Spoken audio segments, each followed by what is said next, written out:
પડે, ધૈર્ય કંથા, ધીરજ ધારણ કરવી પડે. એટલી બધી શું ઉતાવળ છે? આ જન્મમાં ન મળે કઈ ને, માતાજીને કહેવાનું અમારે મોક્ષ તો ક્યાં જોઈએ જ છે, ન મોક્ષસ્ય કાંક્ષા. શંકરાચાર્ય મહારાજે પણ કહી દીધું. એટલે ધીરજ તો અનિવાર્ય છે.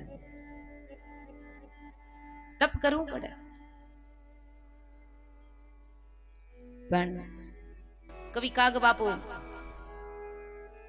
ભાવનગર બાજુ થયા. એમણે સરસ મજાના પુસ્તકો લખ્યા છે, એમાં કલમો લખી છે કે રાવણ થાવું પણ તપ કરવાના વાંધા. રાવણ તો બધાને થાવું, રાવણને બધાએ બદનામ કરી દીધો. બાકી રાવણ જેવું વ્યક્તિત્વ આજ સુધીમાં કોઈનું થયું નથી ને થવાનું નથી. 2-4 ગલતીઓ કરી, બાકી રાવણે જેટલી તપશ્ચર્યા કરી છે ને એટલી કોઈ ન કરી શકે. રાવણ થાવું પણ તપ કરવાના વાંધા. એ તો ચારણના દીકરા હતા એટલે વિચારી